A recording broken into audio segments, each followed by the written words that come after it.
All right, this is Concrete Land and Sea. Now, Concrete Land and Sea was a reprint that Dark Horse did in 1989. It collects the first two long-form stories of Concrete by Paul Chadwick.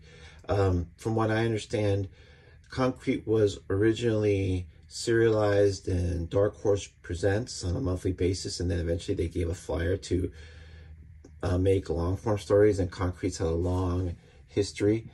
And this is the first time I've read any of Concrete. I've always heard about it. I heard about it even in the 90s. Yeah, but I never had a chance to read it. And I went to a con recently and I saw this, and this was $2. So from what I see here, and there's a cardstock cover, there's an intro by Paul Chadwick, and he talks about how he expands and adds some art to the second story. And I really enjoyed this. Like I said, I've never really seen anything other than like maybe a cover or some kind of ad for Concrete. But and these are early issues, so his dialogue is good. Little talky for me, but not too bad. But you know, it's just he's setting up a universe, and this is, you know, 30 years ago, over 30 years ago. But I love his art. This is just a really cool intro page. The first story deals with Concrete, and they give you some idea of what his nature is, but not the whole idea. And they hire like a photographer, and he's working with this scientist, this female scientist that he's totally got a crush for, and she seems totally unaware and clueless about it. And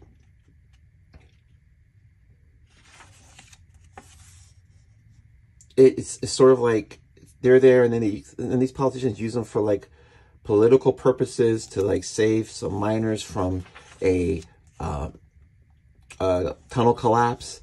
And the story isn't bad, but the art and the storytelling is really good. And I love these unconventional panel layouts. I like when sometimes an artist doesn't stuck to a 6 or a 9 or 8 panel grid, and they just do the panel layouts based on the story instead of trying to fit the story into certain panel layouts.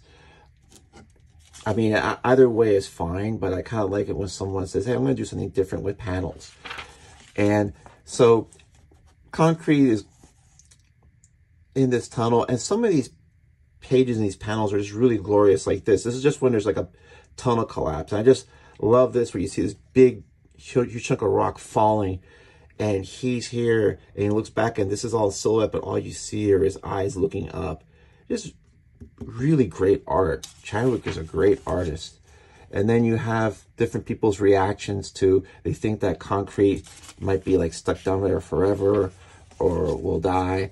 I love this journal, and I love how the rocks here are shown, and the use of the shadows and the silhouettes.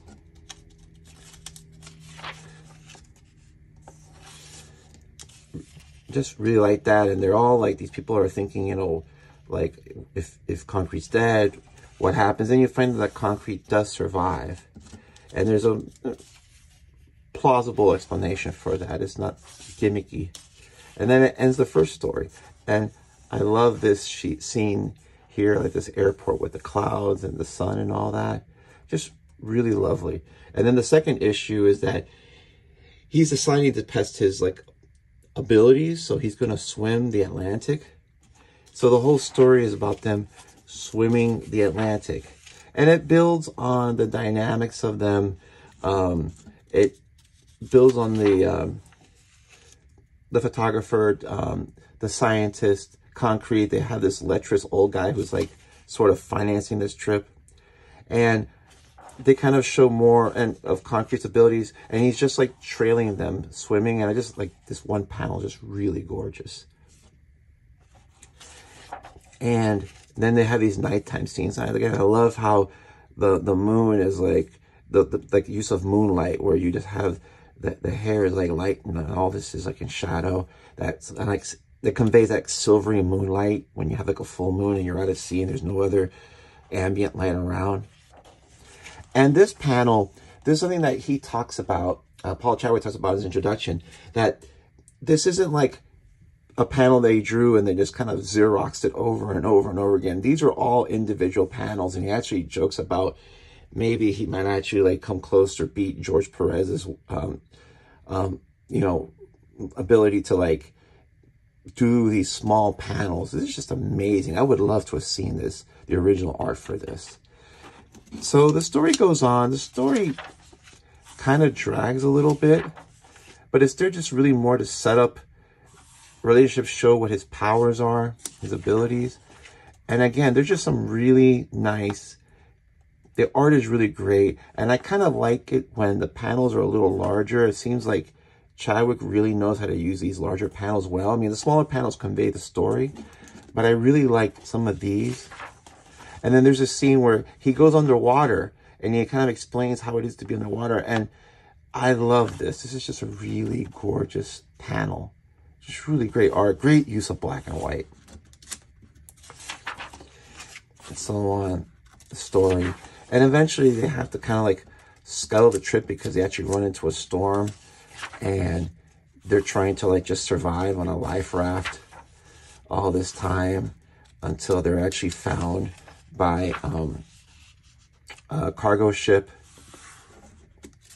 and they're brought back to mainland. And again, this art is just really phenomenal. And it's interesting because he draws concrete in a way that's almost like, it's not like a superhero type of thing. It's reminded a little bit of like the old Thing when there was from the Fantastic Four when they first came out before it became more rock-like and chiseled. But he's this big concrete being, but he's almost like not threatening because it's the way he's drawn. It's just a really nice character design. And I just love the end, last panel. We're on the ship and they're just looking at the setting sun. And then it kind of like, I wonder now, did they ever like have a relationship or what? Like, by the end of the second issue, I think she's starting to get an idea that he's affectionate for her. He kind of loves her from afar. Some back matter, some artwork, and then there's this. And this is just a really fun book. I'm going to look for more concrete. I kind of want to see where the story goes and how these characters develop. Chadwick is a great artist, and this was a great find for $2, and it's in really great shape. If you see one in the dollar bin or something like that, and you haven't read Concrete, you may want to, and if you've read it, because as I said, he added some additional elements to the second story that I guess weren't when they were originally published. But there's just one of these great little convention finds, and got me hooked into this character. Anyway, I hope you enjoyed this step back in time. I did, and have a great day.